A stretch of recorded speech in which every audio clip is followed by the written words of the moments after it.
Shalom, salam berkat dari kami untuk pendengar sekalian. Saat ini pendengar akan diberkati dengan program Hari Ini Harinya Tuhan bagian yang ke-8. Sebuah program rohani tentang doktrin Alkitab yang menolong kita untuk semakin tertanam dalam kebenaran firman dan bertumbuh dalam kemuliaan. Bersama hambanya, Pendeta Gilbert Lumwendong, STH. Banyak orang merasa doktrin Alkitab sebagai sesuatu yang membingungkan. Tetapi tahukah saudara bahwa doktrin Alkitab intinya adalah memahami Alkitab dengan benar, dengan pemahaman yang sistematis, sehingga kita terus dapat tertanam di dalam kebenaran firman, sehingga kita terus bertumbuh di dalam kemuliaan Allah. Buka hati saudara sekalian untuk menerima berkat-berkat firman-Nya hari ini. Hidup Kristen percaya bahwa Allah kita tidak pernah terlambat. Nah, tapi bukan hanya titik sampai di sana. Kenapa? Karena meskipun Allah kita tidak pernah terlambat, tetapi harus saya tegaskan juga bagi setiap pendengar sekalian bahwa Allah kita juga tidak pernah terlalu cepat. Jadi dia tidak pernah terlambat, tapi dia juga tidak pernah terlalu cepat. Dia akan datang menolong, dia akan datang menyelamatkan selalu tepat pada waktunya. Haleluya. Nah, saudaraku yang kekasih dalam Tuhan, kadang-kadang kita berkata gini, aduh Tuhan, jangan terlambat, kalau bisa datang cepat-cepat Tuhan. Tuhan tidak pernah terlambat karena dia tidak mau kita kecewa. Tapi Tuhan juga tidak pernah terlalu cepat. Dia tidak mau kita manja. Saya pelajari yang pertama, dia akan datang tepat pada waktunya dalam menjawab doa-doa kita. Saudaraku yang kasih dalam Tuhan, kalau kita berdoa, kita maunya Tuhan jawab saya cepat-cepatnya. Tapi Tuhan tidak menjawab doa kita secepat-cepatnya. Tuhan hanya menjawab doa kita setepatnya, karena dia Allah yang dahsyat. Haleluya. Yang kedua saya pelajari, dia datang tepat waktu dalam menyelamatkan kita di masa-masa yang sukar.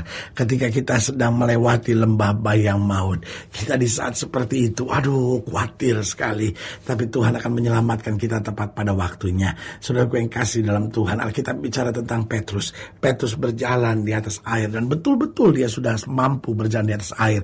Tapi ketika dia mulai makin jauh dari kapal, dia mulai merasa tiupan angin, dia mulai bimbang. Pada saat itu dia hampir tenggelam. Tuhan tidak menolong dia sebelum dia tenggelam. Tuhan juga tidak menolong dia setelah dia tenggelam. Tetapi Tuhan menolong dia tepat pada saat dia hampir tenggelam. Di situ diselamatkannya Petrus. Saudaraku yang kasih dalam Tuhan, dia datang tepat waktu dalam menjawab doa-doa kita. Dia datang tepat waktu dalam menyelamatkan kita di masa-masa yang sukar. Yang ketiga, dia datang tepat waktu dalam memberikan sukses dan keberhasilan buat kita. Ada saatnya Tuhan belum berikan sukses karena Tuhan tidak mau kita sombong, karena masih ada hal-hal yang masih harus diproses dalam hidup kita. Tapi setelah proses Allah selesai, pasti tidak akan pernah dipermalukannya kita, diberikannya kita yang paling dahsyat dan paling baik. Haleluya. Dan yang keempat saya pelajari, dia datang tepat waktu dalam memberikan karunia serta kuasa bagi orang percaya. Itu sebabnya Alkitab dengan tegas berkata, orang yang baru bertobat jangan melayani. Kenapa? Orang yang baru bertobat masih harus dididik dulu, masih harus belajar dulu, masih harus melekat dulu pada Tuhan. Dan sementara dia belajar, dia melekat pada Tuhan, dia meninggalkan segala yang tidak beres, dan dia mulai hidup dalam kebenaran Allah.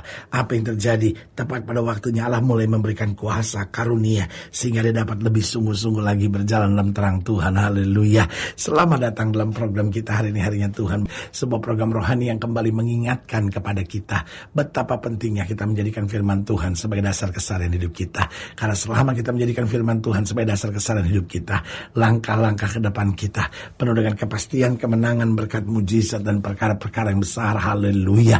Dan dalam program ini kita memang sedang membahas tentang waktunya akan datang.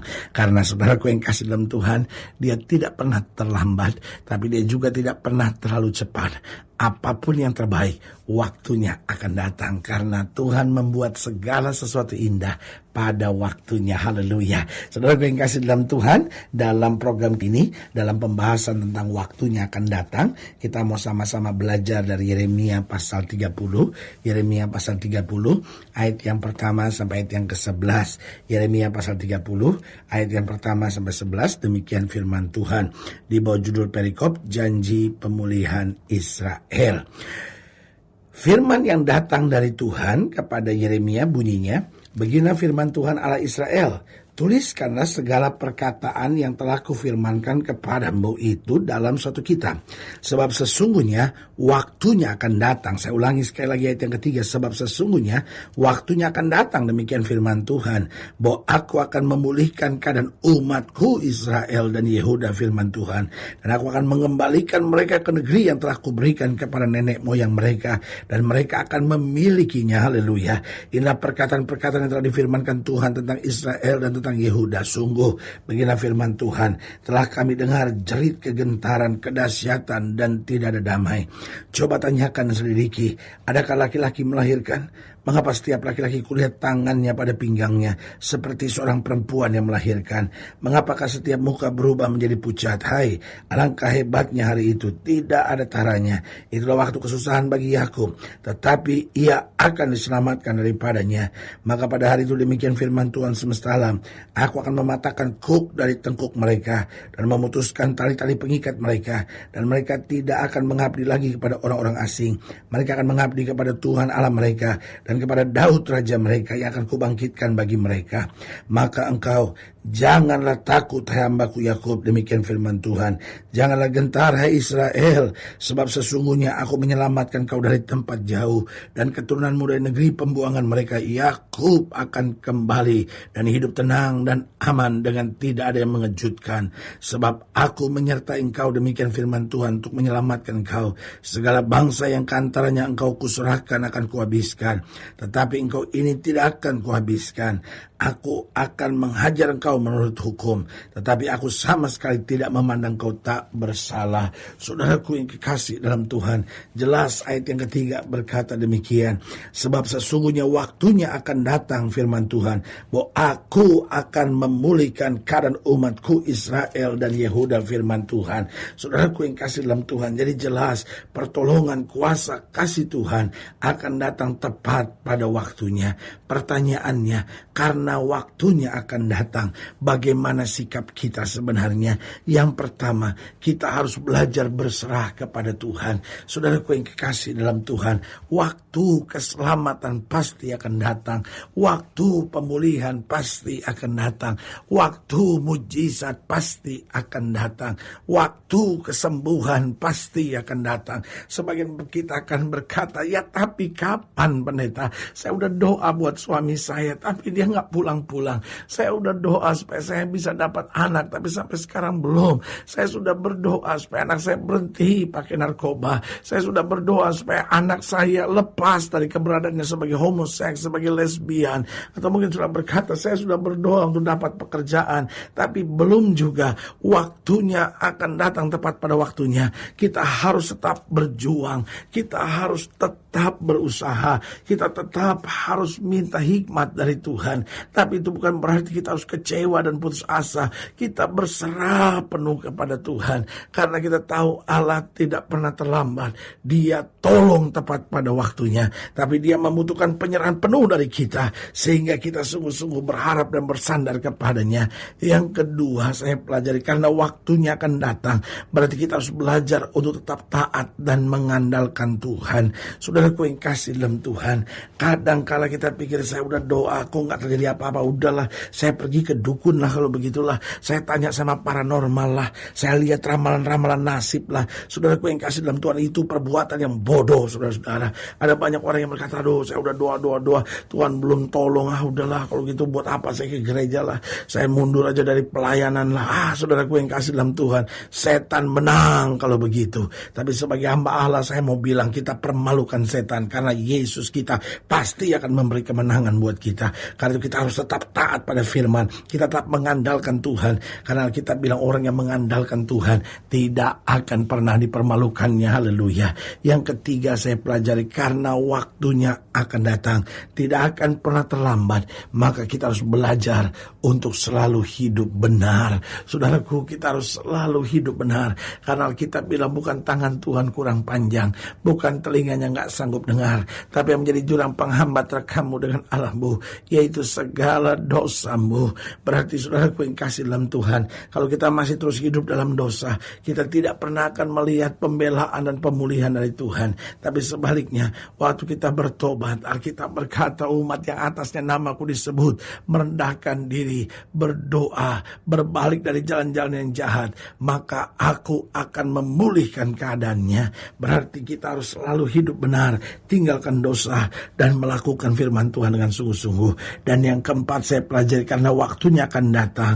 Berarti yang pertama, kita harus belajar berserah penuh pada Tuhan. Kita harus tetap taat dan mengandalkan Tuhan. Kita harus belajar untuk selalu hidup benar. Dan yang keempat, karena waktunya akan datang, kita harus selalu belajar untuk bersyukur dalam segala hal. Kita harus selalu belajar untuk bersyukur dalam segala hal. Toh kita tahu Tuhan gak akan pernah permalukan kita. Toh kita tahu Tuhan tidak pernah mengecewakan kita. Kalau Tuhan belum tolong, bukan berarti Dia tidak menolong. Kalau Tuhan belum menolong, bukan berarti Dia tidak menolong. Kalau Dia belum menolong, itu hanya persoalan waktu. Bicara waktu itu bicara proses. Tetapi Tuhan kita pasti menolong. Belajar bersyukur. Bersyukur buat apa yang belum kita terima. Tapi karena sudah dijanjikan, kita percaya Allah kita tidak pernah mengecewakan. Haleluya. Saudaraku yang kekasih dalam Tuhan, jika sedang dilayani lebih jauh, hubungi kami melalui telepon, hubungi kami melalui surat, kunjungi website kami, karena kami ada untuk membawa Bapak Ibu Saudara senantiasa lebih dekat pada Tuhan dan mengalami kasih kuasa mujizat yang luar biasa. Secara khusus melalui program ini juga saya mau berdoa buat setiap saudara yang sakit, setiap saudara yang berbeban berat, karena saya percaya bahwa bagi Allah tidak ada perkara yang mustahil. Nah, saudara-saudara yang didoakan secara khusus, saudara boleh taruh tangan kanan saudara di dada, dan kita akan berdoa. Mari kita berdoa. Bapa, dalam nama Yesus, hamba doa buat yang sakit, hamba doa buat yang berbeban berat, hamba doa untuk setiap mereka yang sedang menghadapi masa-masa yang sukar, karena hamba percaya bahwa bagi Allah tidak ada perkara yang mustahil. Bapa, hamba doa di dalam nama Yesus, Tuhan jamah bahkan mereka yang taruh tangan kanannya di dada, karena mungkin hari ini sedang meragukan Tuhan, sedang kecewa, sedang bertanya kapan mujizat terjadi. Hari ini kami diingatkan bahwa Tuhan datang tepat pada waktunya dan tidak pernah terlambat, tapi juga tidak pernah terlalu cepat. Karena itu kami harus selalu berserah, kami harus tetap taat dan mengandalkan Tuhan. Kami harus selalu hidup benar dan akhirnya selalu bersyukur dalam segala hal. Hamba doa di dalam nama Yesus, Tuhan jamah, sehingga berkat anugerah kasih Tuhan boleh terus mengalir. Haleluya. Amin. Saudaraku yang kekasih dalam Tuhan, kita sudah berdoa. Ingat, tidak pernah Allah lalai menepati janjinya. Inilah saatnya buat kita untuk bangkit, bersemangat, bersukacita dalam menghadapi segala perkara. Karena kita tahu Yesus hidup, Yesus berkuasa, dan selalu menyediakan yang terbaik buat anak-anaknya. Doa saya menyertai saudara. Sampai berjumpa pada program berikut, dan jangan lupa, jadikan hari ini harinya Tuhan. Haleluya.